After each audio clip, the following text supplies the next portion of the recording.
Breaking tonight, weeks after a coronavirus variant was detected in England and hours after an ABC medical expert said this. I'd be shocked if it weren't here already. The first U.S. case is identified in Colorado. Experts say it's more contagious, but no deadlier. I cannot emphasize enough the gravity of the situation and that people must follow the rules. Tonight, one question stands out. How did a British variant wind up here? Plus, $2,000 stimulus checks get held up in the U.S. Senate. And the vaccine rollout isn't going as fast as many predicted. Why the federal government believes will pick up the pace. The technical name is B117. It is the so-called British variant of the coronavirus, and it's arrived in Colorado. First, here's what we know about the variant. It is more contagious, but it will not make you sicker than the other strains of the virus. Scientists believe the current vaccines are effective against this variant. And here's what we know about patient zero, a man in his 20s. State leaders say he is in isolation in Elbert County tonight. He has no travel history. Contact tracing is underway, and state leaders do not believe this man has had any close contacts, but they're doing due diligence. The CDC said in a statement today that it is likely more cases of the variant will be found.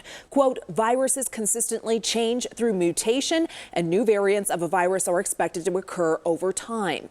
The governor and state health officials are holding a press conference tomorrow to release more details.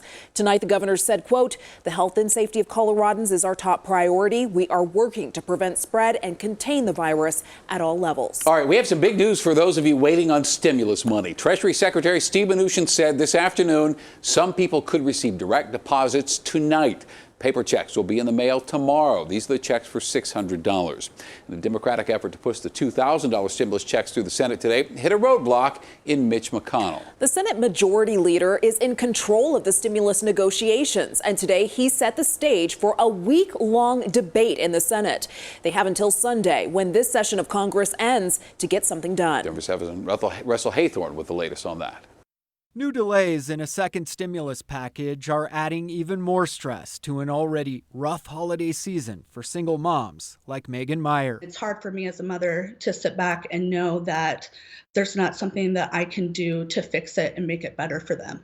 The House has passed a COVID relief bill that would send $2,000 checks to Americans who qualify, an increase from the $600 payments in an earlier version of the bill. An incredible relief. It will mean that I will only be dipping into a little bit of my savings. But Senate Majority Leader Mitch McConnell blocked the measure, saying there are still issues that need to be ironed out. Here's Minority Leader Chuck Schumer. Every Senate Democrat is for it. But unfortunately, we don't have the Republicans on board. Unemployment benefits have now lapsed for millions of Americans. President Trump tweeting this afternoon, unless Republicans have a death wish, they must approve the $2,000 payments ASAP. $600 is not enough.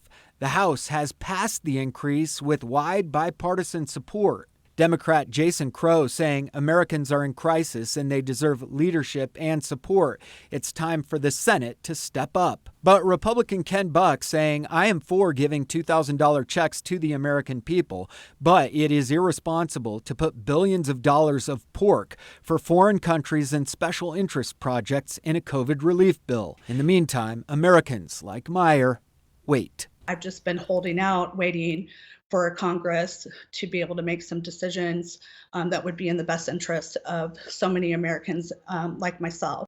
Russell Haythorne, Denver7. Well, the situation in Colorado hospitals really hasn't changed much since Christmas. 1,188 hospital beds in use by COVID patients or patients with symptoms. And that's slightly higher than yesterday, but it keeps us really on the plateau we've seen for the last few days. Authorities warn, though, we may see a surge after the Christmas holiday and in the early part of January. We are not seeing that yet. The vaccine rollout is still in phase 1A, meaning first responders and the highest priority patients are getting it. As of tonight, almost 74,000 people have received the first dose of the vaccine in Colorado. Vice President-elect Kamala Harris received the vaccine today, but nationwide, the vaccine effort is moving slower than expected. So the goal was to vaccinate 20 million people by the end of this year.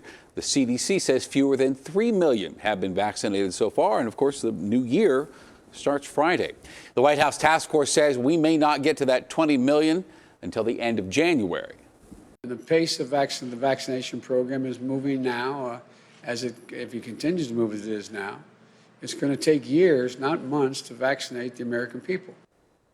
Well, another vaccine may be on the way, a fifth vaccine. This is from drug maker Novavax, now in phase 3 trials. The company received more than $1 billion from the U.S. government and could provide 100 million doses of its vaccine if it gets approval. And they're on pace to get the results from phase 3 trials early next year. FDA approval could come by summer.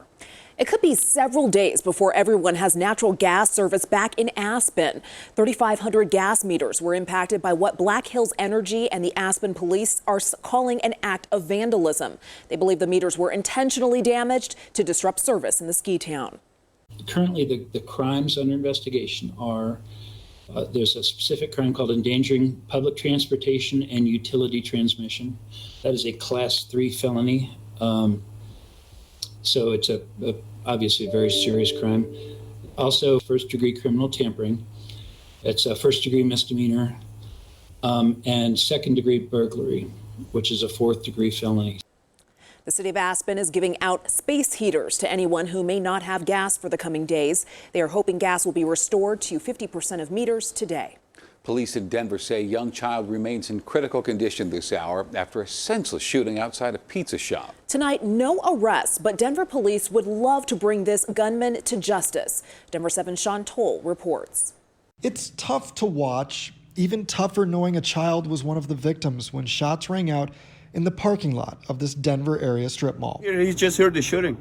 He said, heard the shooting, about 4 or 5 shooting, bam, bam, bam. Store clerk Enrique was off Monday at the mini market, but the store's surveillance cameras captured the scene just around 4:30. I'm working like a 4-ish, like I say, but that's the first time I see something like that. 2 people were injured in the shooting, which includes a young child. The adult male victim was previously in the parking lot. It appears that he may have been taking pictures of a vehicle that was parked in a handicap spot with one of the tires up on a curb. At some point, an individual associated with that vehicle came out of a business and he began shooting at the male who was taking pictures of the vehicle. These rounds struck both the male that was taking pictures and the young child who was in the vehicle nearby. Police tell Denver7 the young girl remains in critical condition.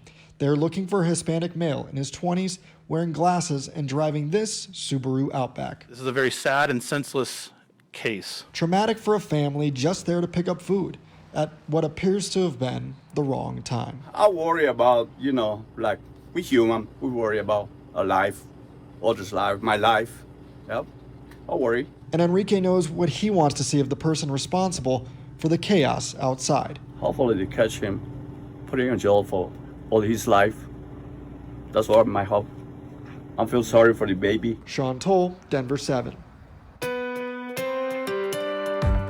It's been a chilly one out there today, but wait till you see the lows predicted for tonight. Plus, the 737 MAX is cleared for takeoff after safety concerns grounded it for more than a year. And why many business owners believe their fortunes are looking up in 2021.